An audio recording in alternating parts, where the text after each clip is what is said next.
अस्सलाम वालेकुम.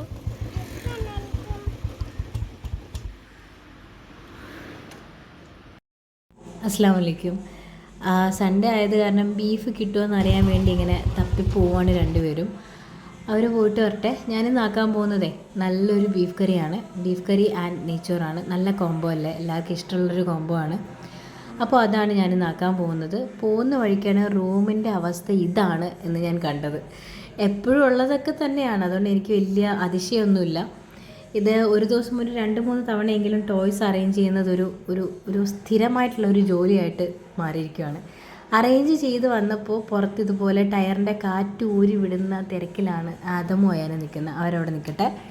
അപ്പോൾ നല്ല ഫ്രഷ് ബീഫ് കഴുകി വൃത്തിയാക്കി എടുത്തതിന് ശേഷം മല്ലിപ്പൊടി, മുളക് പൊടി, മഞ്ഞൾപ്പൊടി, കുരുമുളക് പൊടി, ഗരം മസാല, പിന്നെ എന്താണ് പെരിഞ്ജീരകപ്പൊടി, ഉപ്പ്, പുതിനയില, മല്ലിയില, പിന്നെ കുറച്ച് വിനിഗർ വേണമെന്നൊന്നും ഇല്ല. നാരങ്ങാനീരുണ്ടെങ്കിൽ ഒരു നാരങ്ങയുടെ നീര് മതിയാവും. വെള്ളമോ ഓയിലോ ഒന്നും വേണ്ട. നല്ല രീതിയിൽ തിരുമ്മി പിടിപ്പിച്ച് 1 മണിക്കൂർ മാറ്റി വയ്ക്കുക, റെസ്റ്റ് ചെയ്യാൻ വയ്ക്കുക. ഇതൊരു അരമണിക്കൂറെങ്കിലും വെച്ചിരിക്കണം, എന്നാലേ മസാലയൊക്കെ അതിൽ പിടിക്കുള്ളൂ. അപ്പോൾ ആ സമയത്ത് റൈസ് നമുക്ക് കുതിരാൻ വയ്ക്കാം. ക്ലീൻ ചെയ്തതിന് ശേഷം പട്ട, ഏലക്ക, ഗ്രാമ്പൂ, പിന്നെ പച്ചമുളക്, ഇഞ്ചി, വെളുത്തുള്ളി എല്ലാം കൂടി ചേർത്തൊന്ന് ചതച്ചെടുക്കണം. റൈസിലത്തേക്ക് വേണ്ടിയിട്ടാണ്.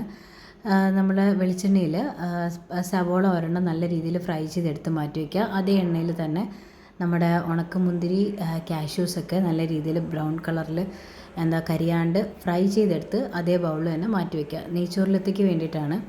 ഇത് ഓപ്ഷനിലാണ്, വേണ്ടെങ്കിൽ വേണ്ട, സ്കിപ്പ് ചെയ്യാം. അതേ എണ്ണയിൽ തന്നെ നമ്മൾ ഇച്ചിരി സവോള ഇട്ടതിന് ശേഷം നേരത്തെ ചതച്ച് വെച്ചിരുന്ന ആ പേസ്റ്റ് ഇല്ലേ, അതും കൂടി ഇട്ട് ചെറുതായിട്ടൊന്ന് വഴറ്റിയെടുത്തതിന് ശേഷം 1 കപ്പ് അരിക്ക് 1.5 കപ്പ് വെള്ളം എന്നുള്ള അളവിൽ ഞാൻ വെള്ളം ഒഴിച്ച് കൊടുക്കുകയാണ്. ബേ ലീഫ് കൂടി ഇട്ടതിന് ശേഷം നല്ല രീതിയിൽ വെട്ടിത്തിളച്ചതിന് ശേഷം നമ്മുടെ അരി എടുത്ത് അതിലോട്ടിടുക. എന്നിട്ട് നല്ല രീതിയിലൊന്ന് തിള വരുന്നത് വരെ വെയിറ്റ് ചെയ്യുക. തിള വന്നതിന് ശേഷം അടച്ച് വെച്ച് ഒരു 10-11 മിനിറ്റ് കുക്ക് ചെയ്യുക. നല്ല പെർഫെക്റ്റ്ലി കുക്ക്ഡ് ആയിട്ടുള്ളൊരു നെയ്ച്ചോറ് നമുക്ക് ആ സമയത്ത് കിട്ടിയിട്ടുണ്ടാവും. കുഴയാണ്ട് കിട്ടും കേട്ടോ, നല്ല രീതിയിൽ കിട്ടും. എന്നിട്ട് നമ്മൾ ഫ്രൈ ചെയ്ത സംഗതികളൊക്കെ ഒന്ന് വെതറി കൊടുക്കുക അതിൻ്റെ മുകളിലായിട്ട്.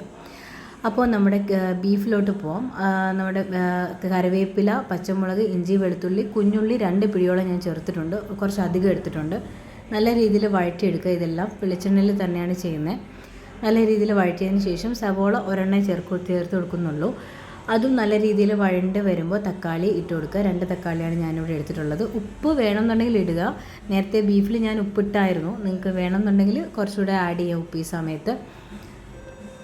പിന്നെ നമ്മുടെ റെസ്റ്റ് ചെയ്യാൻ വെച്ചിരുന്ന ആ ഒരു ബീഫില്ലേ, ആ ബീഫ് ഈ സമയത്ത് നമുക്ക് എടുത്തിട്ട് കൊടുക്കാം. നല്ല മസാലയൊക്കെ പിടിച്ച ബീഫാണ്. അപ്പം വേറെ എക്സ്ട്രാ മസാല ഒന്നും നമ്മൾ ഇതിനകത്ത് ചേർക്കുന്നില്ല. ഫസ്റ്റ് ചേർത്ത മസാല അത്രയും തന്നെയാണ് ചേർക്കുന്നുള്ളൂ. അപ്പോൾ കുറച്ചൊരു 2 കപ്പ് വെള്ളം ഞാൻ ഒഴിച്ചു കൊടുക്കുന്നുണ്ട്. എന്നിട്ട് അടച്ച് വെച്ച് ഒരു 7, ഞാൻ എത്ര വിസിലാണ് കേൾപ്പിച്ചതെന്ന് ഓർമ്മയില്ല, ഒരു 7-8 വിസിൽ എന്തായിരുന്നാലും പോയിട്ടുണ്ട്. അത്രയും വിസിൽ കേട്ടതിന് ശേഷം ഓപ്പൺ ചെയ്ത് നോക്കുമ്പോൾ നല്ല ക്ലിയർലി നമുക്ക് പെർഫെക്റ്റ്ലി അടിപൊളിയായിട്ടുള്ളൊരു ബീഫ് കറി നമുക്ക് നെയ്ച്ചോറിൻ്റെ കൂടെ ബെസ്റ്റാണ്.